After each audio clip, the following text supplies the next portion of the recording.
How's it going, everybody? Andy here from 4K Downtime, here to give you another 4K news update. First of all, want to apologize for lack of updates recently, just purely because I've been quite busy with work recently, and I've just been busy with editing some of the Onimusha footage that I've been doing with Tom. So there will be a part 3 coming up real soon, but today let's just leave that aside and talk about a topic that a lot of people have actually already discussed, including a lot of the YouTubers that I've subscribed to, which is Nintendo's fiscal year report have just came out, so we know what their financial results is and everything, so we're just gonna jump right into it. Lots of numbers came out.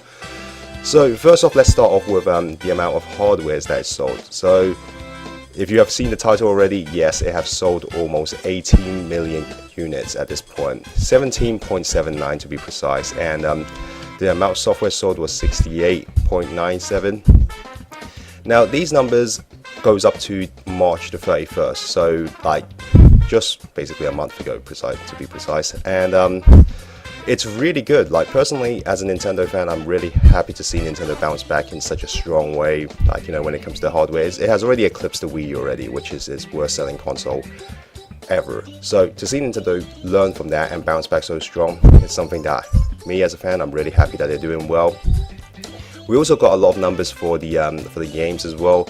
They only did it for like, I believe, the top 8, not even top 10 surprisingly.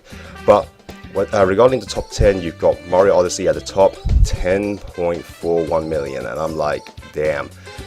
Keep in mind, guys, that Mario Odyssey came out at the end of October, if I remember correctly, and this because it goes up only to the 31st. So we in literally like less than 5 months, sorry, the game has sold like, yeah, well over 10 million copies, like beat out every single other Switch game, which has actually came out even earlier, including Zelda.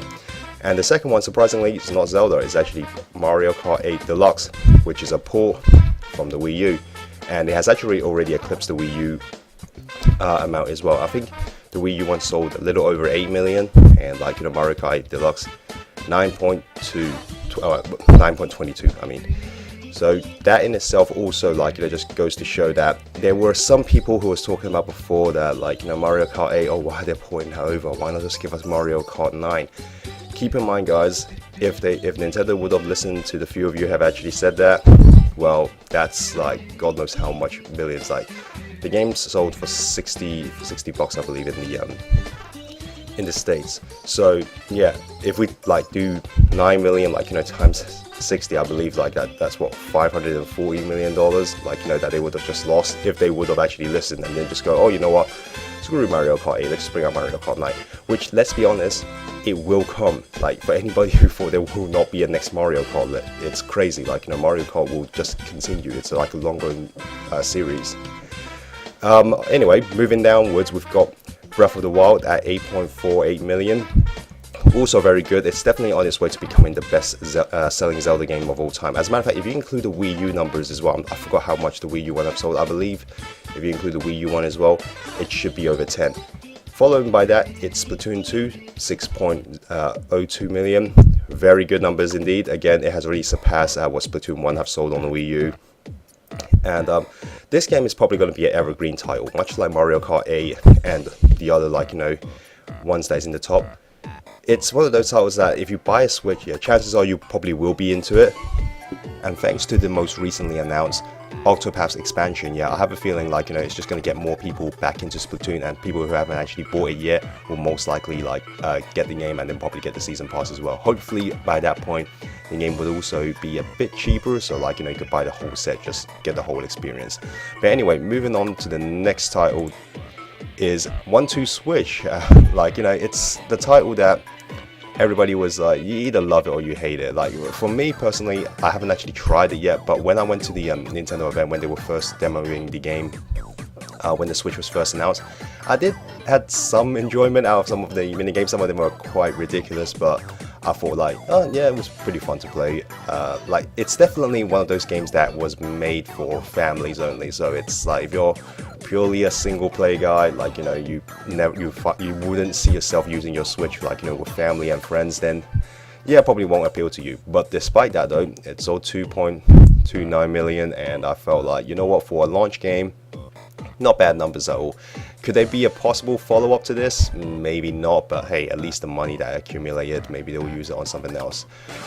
Next up, which is ARMS, my personal favorite, one of my personal favorite games last year. I know it's got criticisms, like, people said that the content, there wasn't enough content to justify the price, the roster was a little bit weak, and while I do see where those criticisms come from, I personally thought like the game itself, like it looked great, it plays great in my opinion. Like it was missing some key modes and stuff. Hopefully, if it continued to have like legs, like that it would help maybe reach up to like about 3 million. I would say like if it could sell like just around 3 million.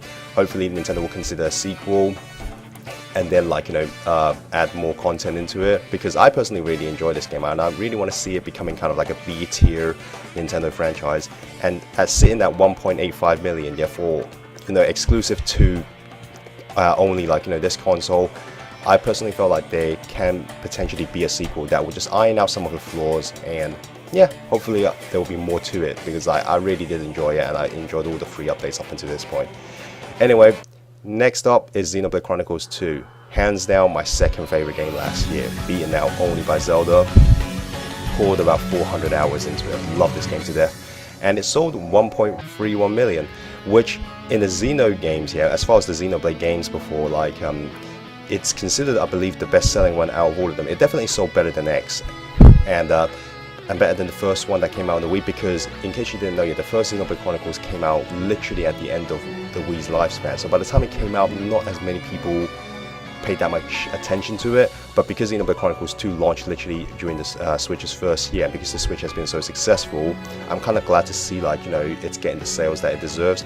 A little bit more would have been great. Like hopefully again it has like longevity that it will continue to sell. Hopefully future Switch buyers will consider this game because it is so good.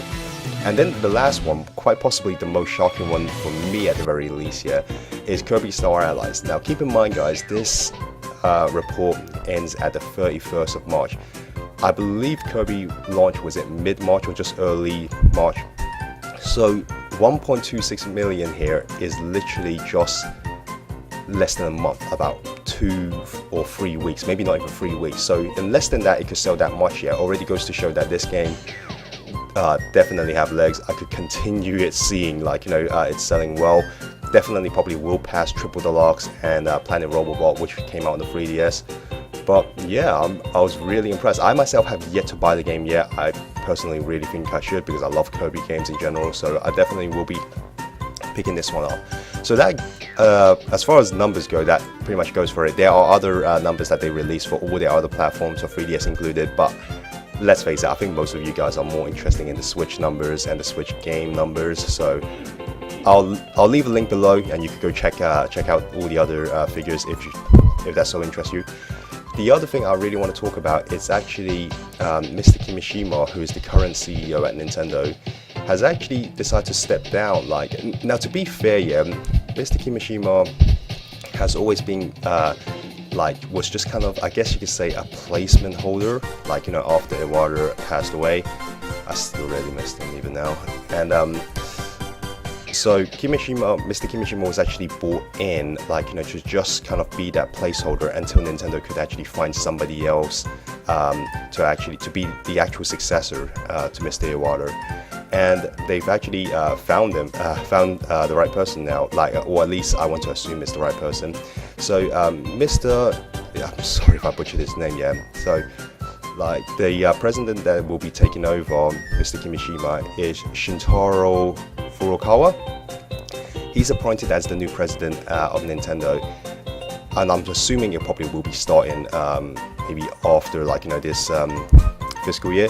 So as far as I know, Mr. Furukawa is actually currently serving as kind of like a board member at both Nintendo and the Pokemon Company, and he has been with the company, as far as I know, for a very, very long time. He works both in Japan and in Europe as well. So he's unlike Mr. Kimishima, who is working directly pretty much just in Japan most of the time. So he actually works both ways. So I think he'll probably be quite similar to Iwata in the sense of that, because Iwata didn't only he stays in Japan most of the time, but he does also come around in the States and in Europe, like, every now and then.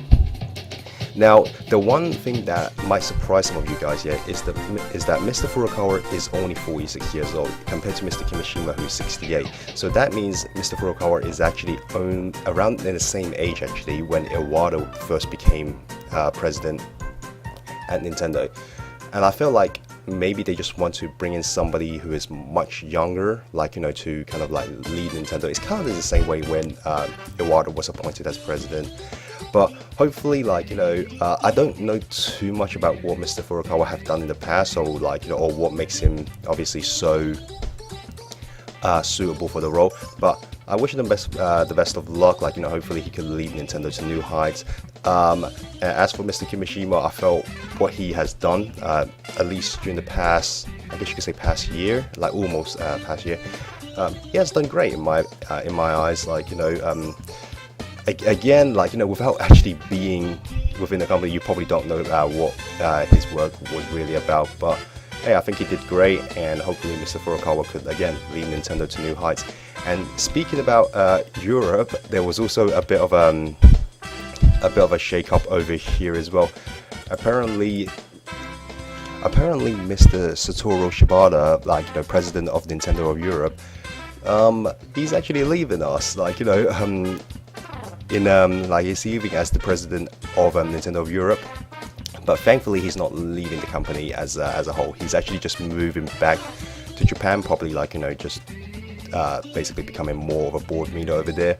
Now, whoever's replacing him, we have no idea at the moment, but the only thing we know yet is that he is. There's quite a bit of shifting around recently, like, people stepping down, people moving around. Now, who will take over him, we have no idea, but I've been watching Mr. Shibata for quite a while over here, like, of us guys over here at Europe.